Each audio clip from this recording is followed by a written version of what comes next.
Hello there guys and welcome back to the channel. Now today we're going to talk about some post-Kabam crash made in regards of Korean challenges and some upcoming future content. And for those of you who do not know, out of all of the Kabam employees, Kabam Crashed effectively is kind of in charge of, content releases, game scheduling. He's, as far as I understand, one of the leading managers there in regards of the direction of the game, which champions get added to the 7-star pool, plenty of other things. And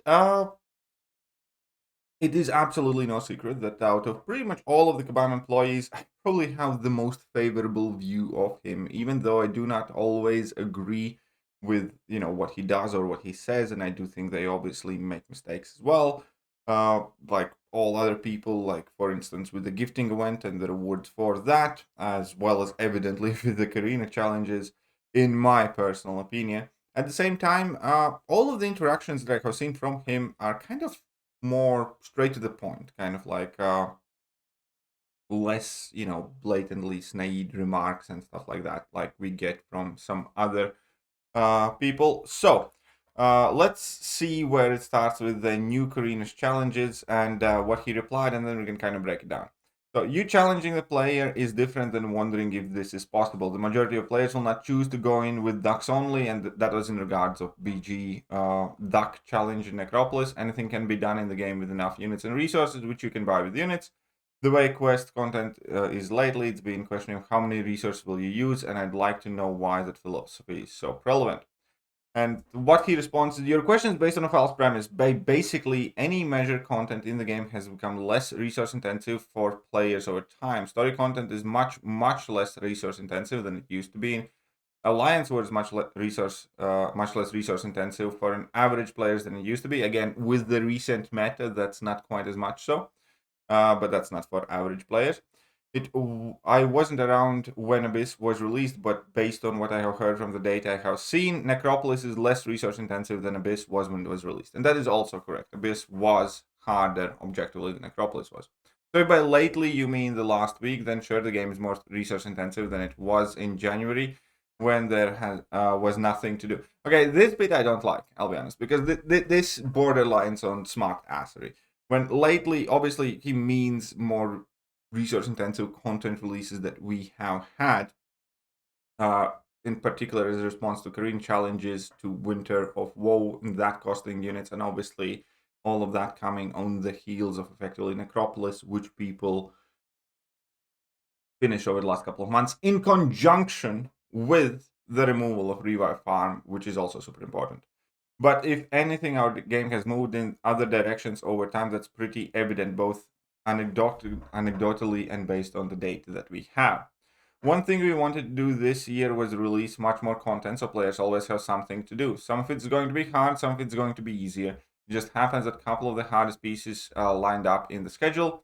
We decided to move forward with that schedule since one of them is permanent and can be done whenever players are ready. At any rate, right now, personally, I'm focused on making sure players have tons of content to do and both short and long-term goals to achieve. There's much more coming, most of which won't be this hard. Again, and here I think where he doesn't address the biggest issue. I don't think, like, it's one thing that the Korean challenges are not necessarily as enjoyable, as fun to get through, getting wrecked 15 times by Warlock trying to get him down with a mojo or something like that. That is a problem in itself, but that's the hard, difficulty question type thing.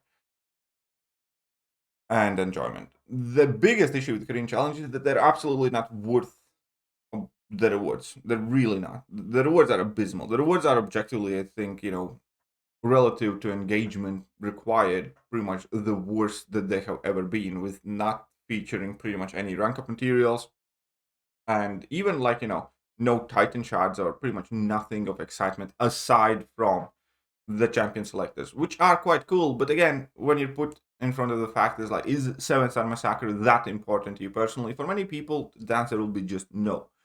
And I think that is a big disconnect. It's not necessarily the difficulty that players are objecting as such. It's, I think, just as much the relative value of what's asked of us in correlation what we can obtain from overcoming this difficult content. Right, but moving forward, there is a bit more personal thing. It's sad to see Kabam employees sticking fingers into their ears with these incredibly defensive responses. Evident from each Mike Crashed and Jack's comments that they aren't interested in feedback from players, and this simply isn't true. If I didn't care about player feedback, I wouldn't be reading through 200 plus post threads at 10 p.m. I'm not being defensive. I'm simply stating how we see these challenges and their place in the game. We take feedback seriously, and actually earlier today changed the design for an upcoming piece of content based on this feedback. However, we aren't just going to acquiesce to everything that players tell us they want, because that, quite frankly, this game wouldn't still exist if we did that. Our job is to find the right balance for the long-term health of the game, and I promise you that's what we're trying to do. And in here, again, I completely agree with the idea that it's not about listening to the players, because every monthly EQ boss somebody finds to BS or something like that. There is nothing that Kabam ever does that will satisfy 100% of the player base. Absolutely. I don't think I remember them, or there might have been a couple of times when everybody's kind of happy about something, but it's very rare, and it just isn't feasible goal to strive for. So at the same time, they have been doing this for a while, and this game has existed for quite a while, and it does feel like when a lot of these decisions are made, Kabam is absolutely and utterly out of touch, and that balance is completely shifted towards unbalanced is what I'm trying to say. There is no balance with many of these things. Like when they released Battlegrounds, when it was more cost effective and better to lose on purpose with Elder's Marks, and they still haven't properly stopped the point farming, right? And the Battlegrounds are just awfully tuned, all for the sake of Kabam trying to monetize the game as much as they can to sell Elder's Marks. The most recent ISO and gold crystals are completely unbalanced and unfair, and they're completely out of whack price wise. A lot of additions to the game feel like Kabam is incredibly far out of touch. What would the expectation realistically be from the player base? And these Korean challenges were exactly the same thing. Again, as I just said before, had the rewards been better, people would have just sucked it up. That's what would have realistically happened. If the rewards were better, it would be easier to look at it as something that you work towards, in long term, if you can't do it immediately, because the rewards would be worth it. And if the rewards are better, obviously, again, less people would complain. They'd be like, okay, that's fair. It's hard, it's annoying, it's tedious, but I'm getting some good stuff for it. If you can't do it right now, but it is a permanent piece of content, it would be something you can, slowly work towards and still get the good rewards. At the moment, it's kind of neither. It just works to infuriate the player base because it's annoying, it's tricky, it's difficult. Many of those challenges, or at least several of them, are not particularly enjoyable. Not having much fun. The resource economy is quite rough in the game. Again, still due to Necropolis and Winter of Woe being an ongoing thing. And when you're looking into the long-term perspective of the game, the rewards are just not relevant. It's not something you want to kind of dedicate a, potion grind for example. Because you probably just, better off doing something else in the game if you have limited time. And, well, yeah, the idea is very good. Balance the content. But the problem is do a better job at it. As we play, we're not interested in being upset with Kabam. At least I'm not. I'm making this video because I'm seeing some sort of, hope in these responses. But at the same time, you cannot escape the critique that, yeah, your job is to balance things, but you're not particularly nailing it right now.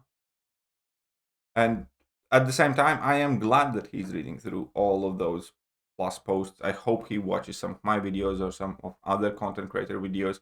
Because, I'm not saying I'm right with these things. I'm not saying that I possess some sort of, unique and unmissable perspective.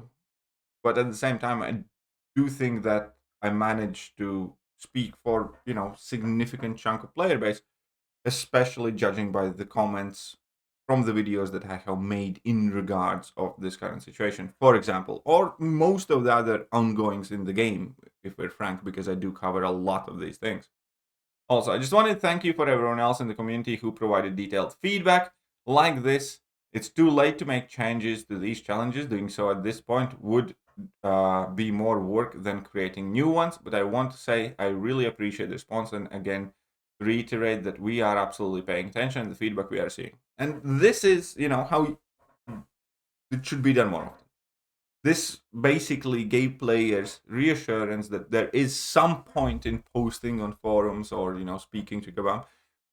We had the confirmation, or at least Kabam said that they have changed based on the feedback effectively some upcoming piece of content, and this is just a feel-good post. We need more of these. We absolutely do.